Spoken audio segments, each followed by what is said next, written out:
नमस्कार, स्वागत है आपका। न्यूज 13 उत्तराखंड देख रहे हैं आप और मैं हूं आपके साथ लता। क्या अंकिता भंडारी केस की आड़ में सभी जो नेता उत्तराखंड के हैं, जो नेता बनना चाहते हैं, वो अपना अपना उल्लू सीधा करने की कोशिश कर रहे हैं? ये वर्ड थोड़ा सुनने में अजीब जरूर लग रहा होगा, लेकिन जिस तरीके से अंकिता केस को लेकर, हालांकि सीबीआई जांच की मांग तो लंबे समय से हो ही रही थी, लेकिन जिस तरीके से जो ऑडियो दर ऑडियो का सिलसिला शुरू होता दिखाई पड़ रहा है इस पूरे अंकिता कांड को लेकर, यही समझ में आ रहा है इन ऑडियोज को सुनकर कि दरअसल जो नेता है,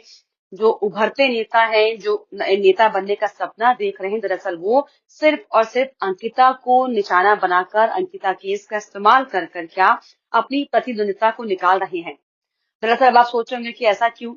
क्योंकि जिस तरीके से उर्मिला सनावर जो शुरुआत से ही अंकिता को न्याय दिखा दिलाने की बात कर रही हैं, अंकिता के परिवार के साथ खड़े होने की बात कर रही हैं, और बीजेपी के तमाम नेता भी उत्तराखंड में अंकिता को न्याय दिलाने की बात जरूर करते हैं, चाहे उसमें सुरेश राठौर ही क्यों ना हो। अब जिस तरीके से एक के बाद एक जो ऑडियो सामने आ रहे हैं, और अभी रिसेंट में जो उर्मिला सनावर ने जो ऑडियो जारी कर दिखा दिया है कि कहीं ना कहीं उनके अंदर भी दरअसल कोई ना कोई आ, आ, मंशा या फिर राजनीतिक सपना तो जरूर पड़ रहा है, क्योंकि एक ही बार में तमाम सबूतों को वो नहीं प्लेटफॉर्म पर डाल रही हैं, बल्कि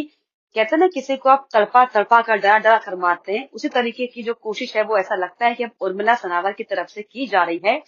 और दूसरी तरफ ये भी जो उर्मिला सनावर जान का खतरा होने की बात कर रही है, उसका भी कहीं ना कहीं जो है पुख्ता प्रमाण इस ऑडियो में मिलने वाला है, क्योंकि जो ऑडियो अब उर्मिला सनावर ने जारी किया है अपने इंस्टाग्राम पर, जो पोस्ट किया है, जिसका वो जिक्र लगातार करती रही है दो महिलाओं का,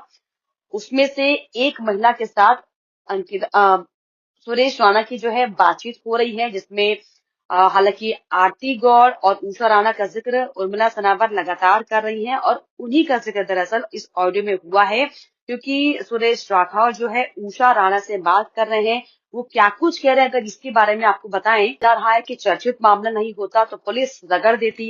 इसके बाद इसका जवाब उषा राणा देती है फोन पर, जो ऑडियो सामने है उस पर, कि हाँ रगड़ देती, बढ़िया वाला, मारती जिस तरह से हमने बदतमीजी की, खाल उधेड़ देती, क्योंकि पुलिस है वो, लेकिन उन्होंने जो सेवा की है हमारी, क्योंकि घर के अंदर घुसते ही हम लाइव आ गए थे। आरती का भी यहाँ पर जिक्र किया गया। इसके बाद सुरेश राठौर ये बोलते हैं कि वहां के मंत्री को, यानी कि सहारनपुर के, प्रेशर में लिया, वहां के विधायकों को प्रेशर में लिया, और मैंने अपने सारे संबंधों को भी बुलाया था। मैं जानता था कि अगर ये आज अंदर चली जाती तो 5-7 दिन में आती और मजिस्ट्रेट के पास पुलिंदा भर जाता सबूतों का।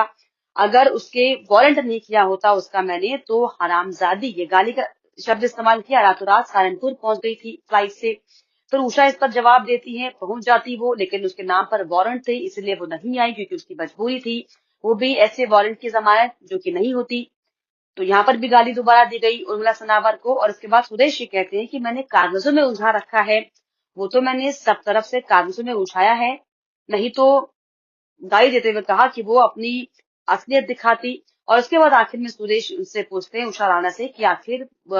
तुम बताओ कि तुम्हारी चेले कहाँ कहाँ पर है। तो दरअसल ये ऑडियो वायरल हो रहा है, इसमें साफ तौर पर इसके भी पुख्ता प्रमाण मिल रहे हैं, जिसको लेकर उर्मिला सनावर बार बार जान का खतरा होने की बात कर रही है। और जिस तरीके से उर्मिला की तरफ से ये भी कहा गया था कि सहारनपुर में आधी रात को दबिश दी गई, उनको मारने की कोशिश की गई, पूरी टीम उनके घर में पहुंच गई थी, उन तमाम बातों का जिक्र इस ऑडियो में साफ तौर पर मिलता हुआ दिखाई पड़ रहा है। इसीलिए दरअसल कहीं ना कहीं ऐसा लगता है कि ये पूरा केस जो है अंकिता की आड़ में सिर्फ और सिर्फ अपनी प्रतिद्वंदिता को निकालने के लिए है क्या? क्योंकि जिस तरीके से नेताओं की बातचीत सामने आ रही है, सुरेश राठौर को ज्वालापुर चाहिए, वो वहां के राजा हैं, और उर्मिला सनावर को जो है ज्वालापुर की सीट बीजेपी सौंपने को तैयार हो गई थी। वो ये कहती थी अब आप जाओ, आपकी ये सीट तय है। तो क्या चुनाव से ठीक पहले ये पचड़ा जो है उलझा हुआ है नेताओं में, क्या उसे सुलझाने के लिए ही एक दूसरे को धमकाने की यहाँ पर कोशिश हो रही? क्या आपको लगता है ये ऑडियो सुनकर? प्लीज कमेंट बॉक्स में जरूर लिखिए। इसके अलावा हमारे चैनल को